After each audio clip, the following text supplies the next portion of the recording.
Bonjour, bienvenue dans le Talk Business La Provence, organisé en partenariat avec Marseille Innovation et Provence Business Angel. Nous recevons aujourd'hui Milena Pintal, la fondatrice de la marque La Petite Bourgeoisie. Bonjour. Bonjour Jean-François. Bienvenue. Merci. Alors, racontez-nous un peu l'histoire de La Petite Bourgeoisie. Comment vous avez eu l'idée de créer cette marque de vêtements féminins à Aix-en-Provence? D'accord, donc La Petite Bourgeoisie, l'idée est venue il y a 2 ans. Pendant un voyage que j'ai effectué lors de l'échange pour l'IAE en Asie, j'ai vu certains goûts vestimentaires justement, surtout chez les Coréennes et chez les Japonaises, qui n'étaient pas du tout connus en France. Donc, le style manga, c'est ça?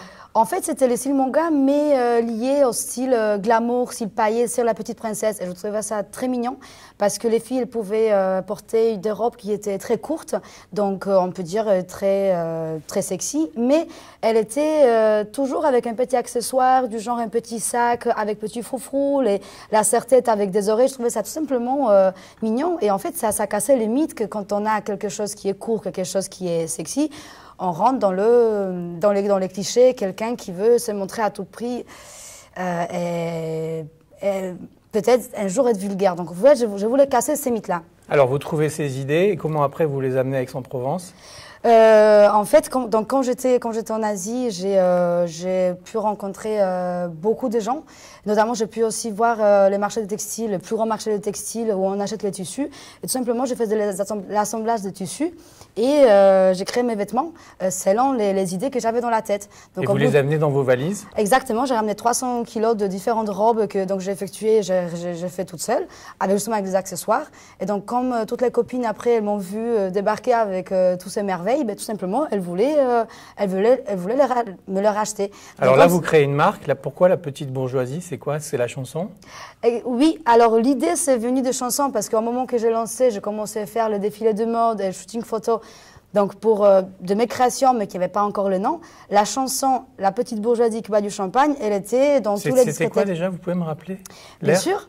Alors, c'est beau la petite bourgeoisie qui boit du champagne. D'accord, c'est ça. Voilà. Super. Et donc, comme c'était très à la mode, et un jour, j'étais dans la voiture, et tout simplement, de la tête, ça m'a venu La Petite Bourgeoisie, et un jour pensé, dans une heure, c'était déposé à l'INPI. Parce que La Petite Bourgeoisie, c'est vraiment en allant vers le nom, et en fait, en laissant donc du côté, donc les chansons, les paroles de chansons qui veulent pas vraiment dire quelque chose, mais vraiment, en prenant La Petite Bourgeoisie, en décortiquant, en fait, on peut vraiment créer une personnage, une fille, une jeune princesse qui aime bien la vie.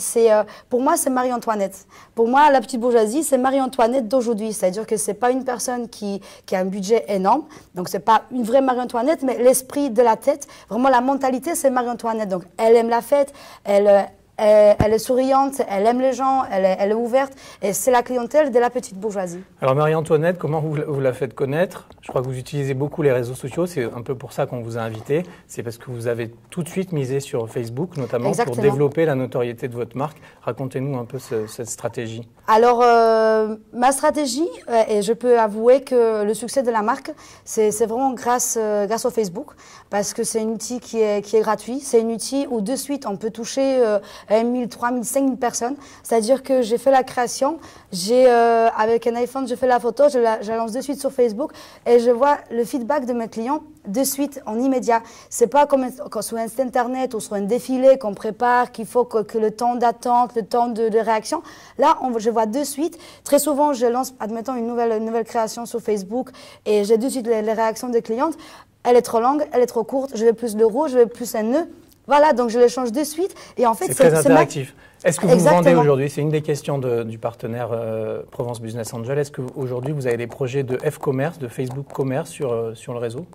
Oui, c'est dans le projet. En fait, tout ce qui est site internet qui existe donc depuis 2 ans, lapetitebourgeoisie.com, utiliser Facebook pour vendre mes créations, c'est dans le projet, mais à partir de septembre-octobre. Là, en ce moment, je vise plus sur ma boutique sur Aix-en-Provence qui a été ouverte il y a 2 mois et sur les différents points de vente.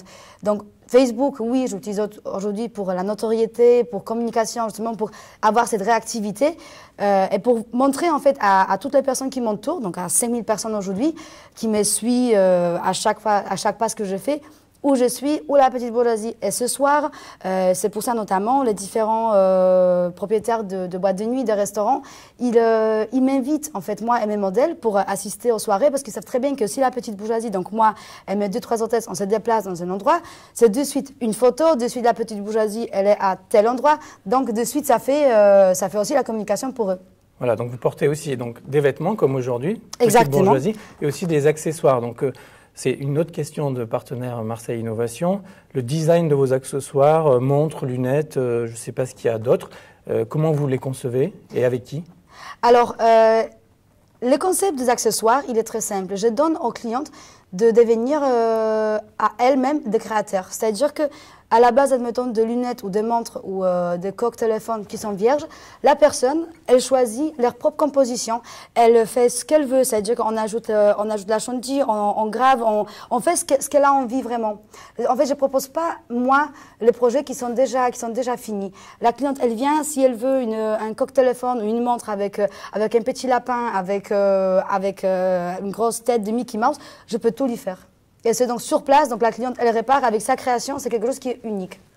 Alors aujourd'hui, vous êtes en plein développement. Oui. Est-ce que le fait d'être implanté à Aix, dans le sud, est-ce que c'est un atout ou est-ce que c'est un inconvénient?